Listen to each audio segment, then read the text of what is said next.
so we're going to start off doing some drills. We're going to do what we call glove drills. Glove drills are not blocking drills. We'll do blocking drills later. In other words, I'm not teaching you right now the defenses against the punches. I'm using the gloves like we would use focus mitts. The advantage of a glove drill, people in the training know that we do both, right? And focus mitt drills can be amazing and they can do a lot of things.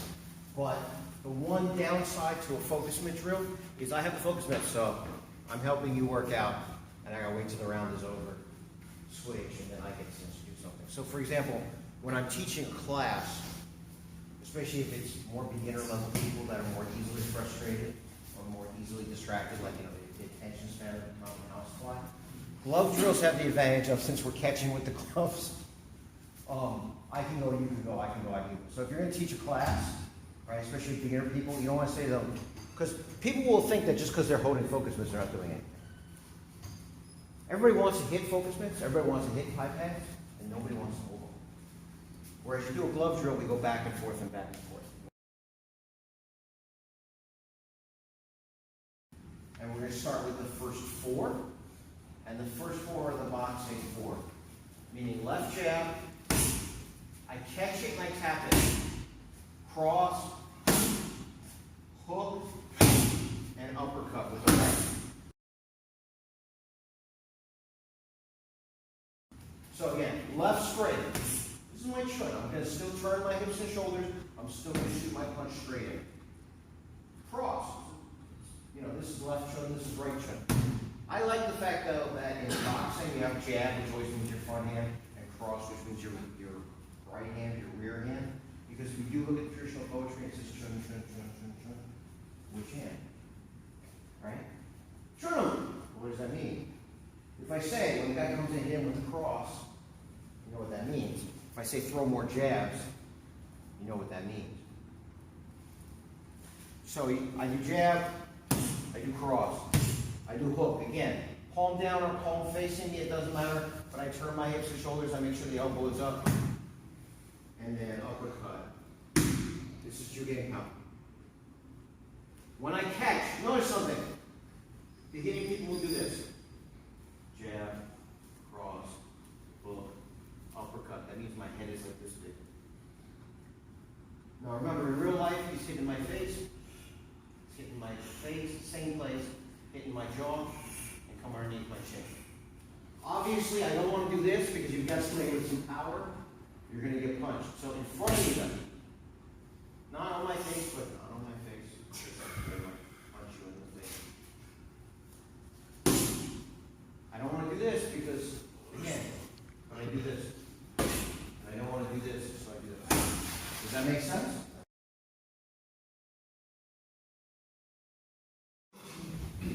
Lean one means continuousness. One of the things that it means in punching is that you return to where you came from. So in other words, as opposed to the railroad wheels, this is what we call a leak. Right? It's a traditional Chinese term is leak. If you have a leak in your roof, the water gets in. If you have a leak in your attack, the counterattack gets in. So it's important to punch and come back. Punch and come back. Punch and come back. Punch and come back. There is an amateur boxing thing, which they tell you every time you've done punching, touch your head. Every time you've done punching, touch your head. Because you'll know your hands are up. Okay? It won't make you blow it like the hand promises. 1, 2, 3, 4, 5. Left uppercut. Again, not here. Think about movement. Think about waist power, hips and shoulders. But also think about occupy the center. Right? If I'm hitting Frank like this, hey, see how much more of me there is to hit? I don't want to do this. I mean, even though I have this hand up, you can see it, right? I'm still occupy the center. So if I do this, well, first of all, he's going to say, he doesn't see it. If I do this, you see it. If I do that, you don't get as much chance to see it. But second of all, do you see how I'm creating a barrier? How I'm occupying the center line? This is, in Hung Da, you don't see them go. It's perfectly correct. The only thing, that I wouldn't do is do the twisting stance. But again, it's coded language. They're just trying to get you to turn. So, I'm going to do it with the pads. Jab, cross, hook, right uppercut, left uppercut.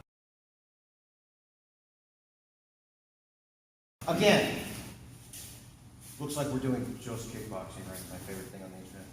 Just doing kickboxing. That MMA stuff, it's just sports stuff. But, like I said, I like to relate it to what the traditional training is. My opinion is that if you had a time machine, you really go back 150, 200 years ago and look at Chinese martial arts, it would look a lot more like MMA than we probably, initially assumed. So, there are two basic strategies in Chinese martial arts that, if you've done it for a while, you've probably heard, which is, draw high to attack low and draw low to attack high. So, for example, I do hook into uppercut, right? And one of the reasons is because if he goes underneath the hook, he goes underneath the hook. If he goes underneath the hook. Testing. What? If he goes underneath the hook. Right? I know he's going to go low because I'm going high. So, I did uppercut, and I did left uppercut, right overhand. Because let's say he was down there, and I did the uppercut. So he comes up to avoid it.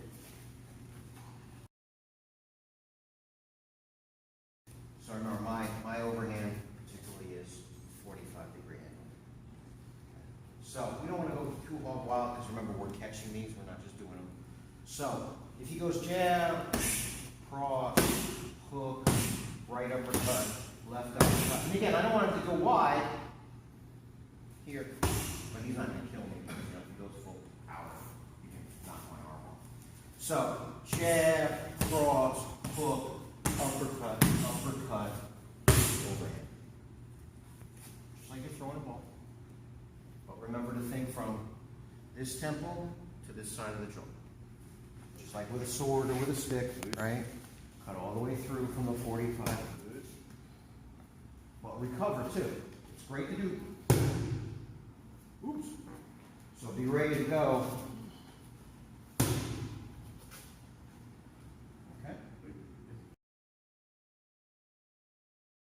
Jab, cross, hook, right uppercut, left uppercut, overhand. Jab, cross, hook, up.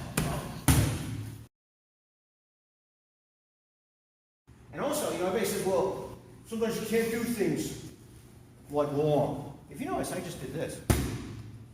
I did cup without the full extension. And trust me, if I was here and I went, right? Frank doesn't want me to do that, right?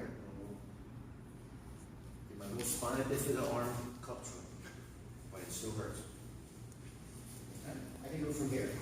I can also go from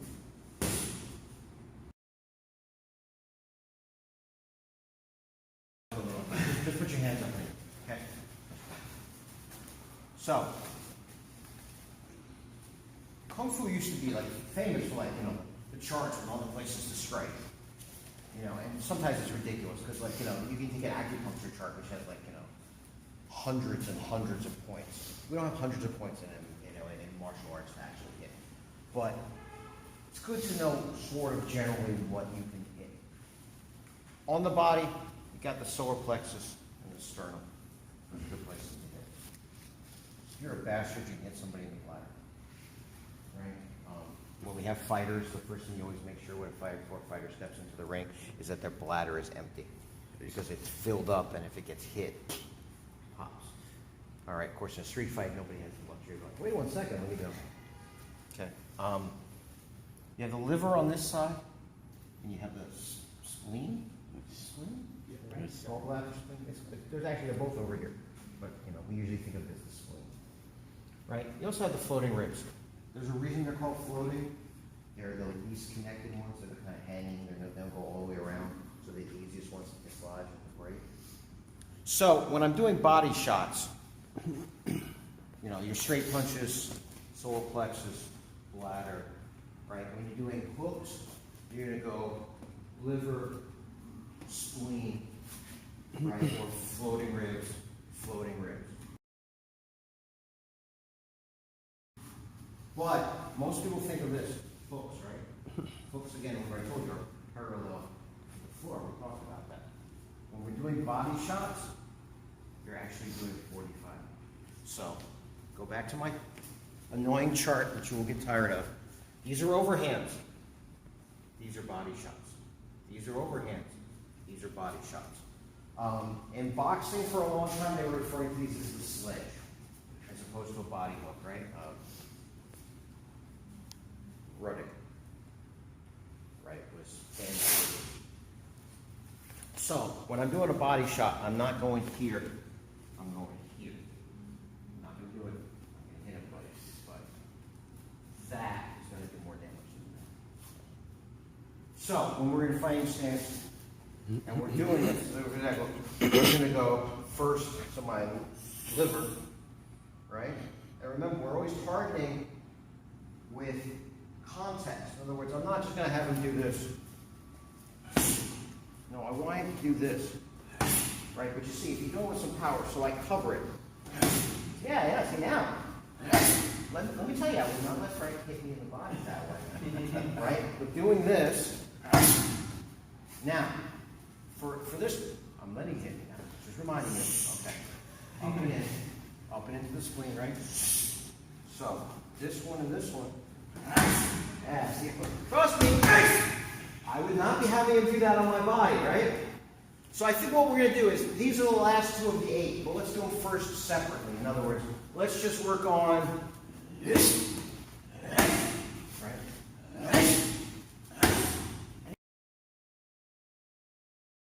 Again, notice something, right? When I throw that shot, look where this hand is. People get a habit like they do body shots and down here. Right? Forget that. Forget the elbow, right? We're not doing just boxing. We're doing martial arts. They're going to be elbows. So when I'm doing this one, I come over here. Same thing. Right? So I'm not hitting as hard. Because when you hit as hard, you get sloppy. The harder you hit, the sloppier you get. That's why I tell you usually at the beginning, go slow. Jab, cross, hook, uppercut. We did left uppercut, overhand, and now the body shots. So, jab, cross, hook, right uppercut, left uppercut, overhand, body shot, body shot. Now again, like I said, remember, I do this, the overhand with the little spina bifida arm, right? Close, so that the next shot is right there. You see what I'm saying? We were fighting, right? We got jab to find him. And again, I want to draw his attention high, so he doesn't notice low. Jab, cross, hook, uppercut, overhand, for body shot, body shot. Now you got to do them as glove drills, and then we're going to transition into defense.